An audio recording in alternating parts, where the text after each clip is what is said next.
Ramalan Jayabaya.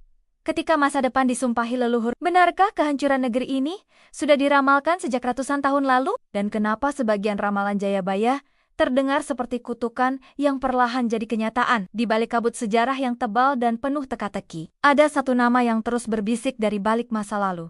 Jayabaya, seorang raja bijak dari kerajaan Kediri yang konon tak hanya memerintah dengan keadilan, tapi juga melihat masa depan. Bukan lewat teknologi, bukan lewat sains, tapi lewat mata batin dan firasat-firasat aneh yang bahkan sampai sekarang masih bikin merinding.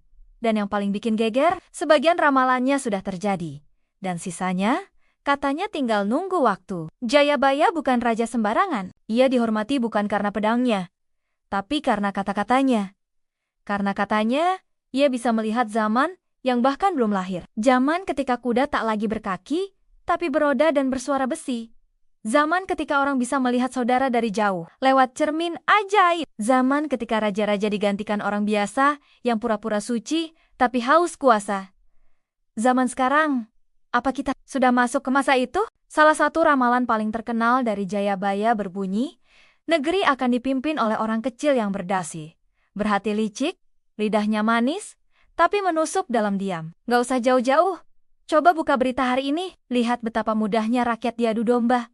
Betapa cepatnya kebenaran dikubur oleh trending topik. Jayabaya menyebut zaman ini sebagai zaman kalabendu, zaman kacau, zaman rusak, zaman ketika yang benar dianggap salah, dan yang salah naik podium. Konon, Jayabaya meramalkan bahwa Indonesia akan dijajah bangsa kulit putih selama ratusan tahun. Lalu datang penjajah kulit kuning, tapi hanya sebentar, seperti tanah air direbus tengah matang. Dan anehnya, itu beneran terjadi. Belanda datang berabad-abad. Jepang hanya sebentar, tapi menyiksa lebih kejam. Lalu, proklamasi. Tapi ramalan Jayabaya tidak berhenti di situ. Ia bilang, setelah merdeka, negeri ini tidak benar-benar merdeka. Ada penjajahan baru.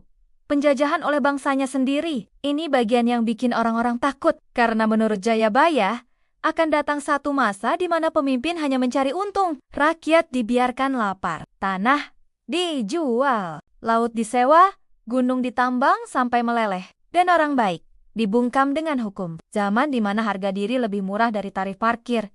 Dan semua itu, katanya, akan terjadi di akhir zaman kekuasaan. Saat itu, Jayabaya menyebutkan akan datang seorang Ratu Adil. Tapi siapa Ratu Adil itu? Sosok ini misterius. Ia disebut lahir dari rakyat jelata, tapi membawa kebenaran yang tajam seperti pedang. Ia bukan orang suci, tapi kehadirannya seperti badai yang membersihkan. Ia tidak dikenal, sampai saatnya tiba. Dan sampai sekarang, belum ada yang tahu pasti siapa dia.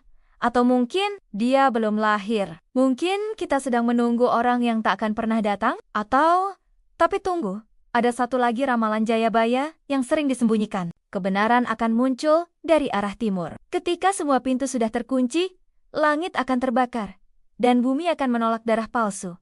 Apa maksudnya? Banyak yang bilang itu pertanda konflik besar, perang saudara, atau kehancuran sistem yang sekarang berdiri. Dan hanya yang mau jujur, yang bisa selamat. Ramalan itu bukan sekadar kata. Ia seperti bayangan, menyelinap di antara debat politik, bencana alam, dan berita-berita aneh yang kita anggap biasa. Mungkin kita belum sadar bahwa kita hidup di zaman yang sudah dinubuatkan ratusan tahun lalu.